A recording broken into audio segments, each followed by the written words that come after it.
In the rugged terrain of Uvalde Canyon, a harrowing and unforgettable clash occurred between the Texas Rangers and the Comanche Raiders.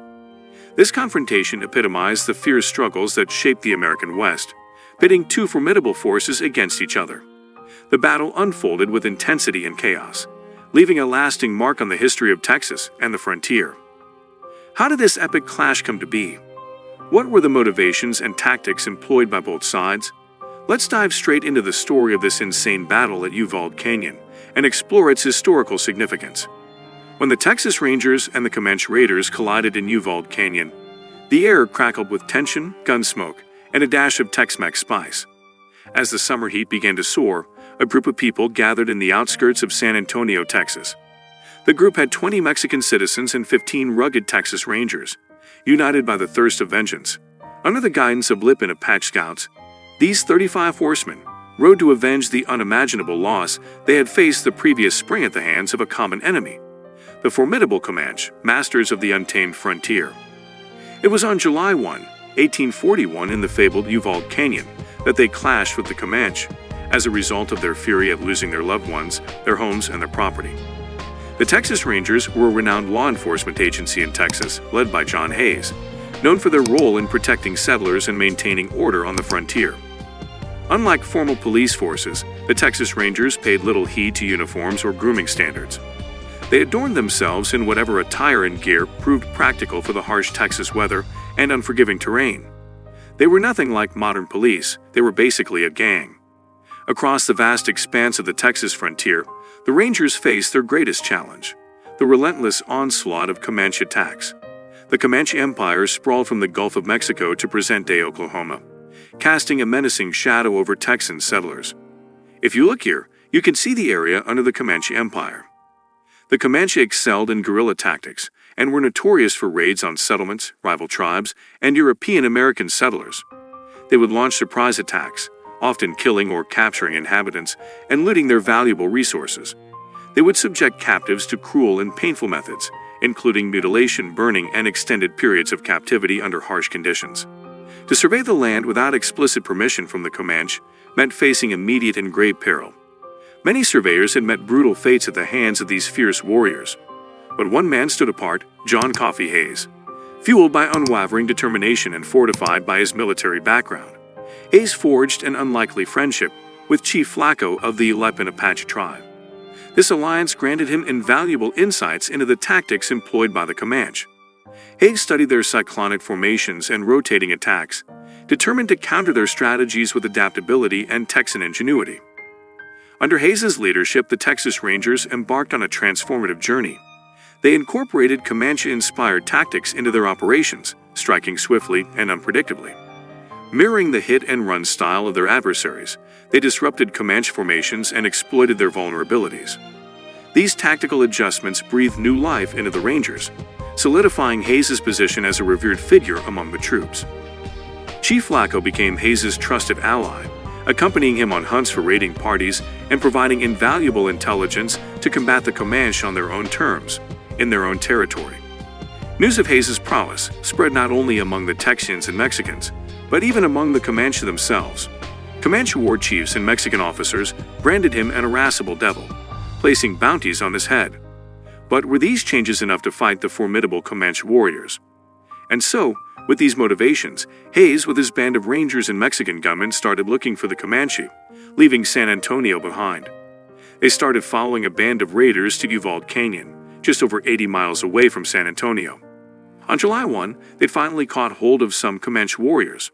Without wasting a moment, Hayes launched an attack. In a desperate bid for survival, the Comanche warriors, accompanied by a lone woman, dispersed into the dense thicket nearby. Hayes, spearheading the assault, reined in his horse and swiftly dismounted, charging into the thicket without missing a beat. Two of his ranger comrades mirrored his fearless charge, chasing their quarry deep into the labyrinth of branches and foliage. Arrows whizzed through the air, finding their mark in tree trunks or harmlessly bouncing off limbs. Though effective in deterring the Rangers' advance, the barrage failed to quell their resolve. Yet, the intense clash left all three men wounded, one grievously, the other seriously, and Hayes with a painful but minor finger injury. Aware of the gravity of the situation, Hayes directed the most severely wounded ranger to take cover, while he escorted the mobile comrade to the relative safety of their battle line. With steely determination, Hayes accomplished his mission and swiftly returned to the thicket armed with a double-barreled shotgun. His sole objective: retrieving his critically wounded ranger companion.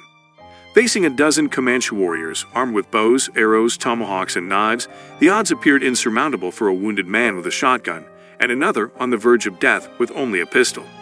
Yet, spurred by the rangers' audacious interruption, the Comanche warriors regrouped, forming a battle line and launching their retaliatory assault. They crashed through the undergrowth, intent on descending upon Hayes' position and eliminating this troublesome Texian once and for all. Jack Hayes, his blood boiling and his finger throbbing with pain, had only one thought in mind: survival. Survival for himself and his critically wounded comrade, regardless of the cost. With unwavering resolve, Hayes took the fight to the Comanche. Unconcerned for the injured, Hayes commanded his men to encircle the thicket and shoot down any Comanche attempting to flee. Arming himself with a rifle and freshly loaded cylinders for his revolver, he dashed back into the thicket alone. Returning to his previous position, the air thick with the scent of blood and gunsmoke, Hayes prepared for what lay ahead. For the next 3 hours, he became a relentless predator, picking off the Comanche warriors one by one. Attack after attack, they surged forward, only to be repelled by Hayes' lethal accuracy and rapid fire. As the late afternoon sun began its descent into the western horizon, only 2 men remained standing within the thicket: Hayes and a lone Comanche warrior. A solitary Comanche woman stood witness to the devastating toll this battle had taken on her people.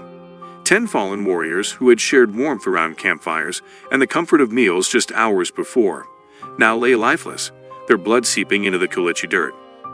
Aware that escape was futile and surrounded by adversaries, the last Comanche warrior resigned himself to his fate.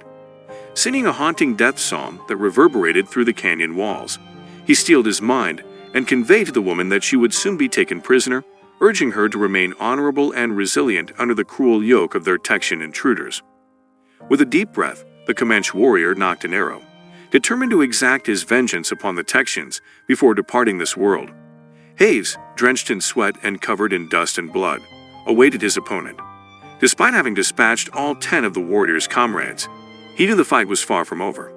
The fate of either eradicating the remaining Comanche or succumbing to their collective might hung in the balance.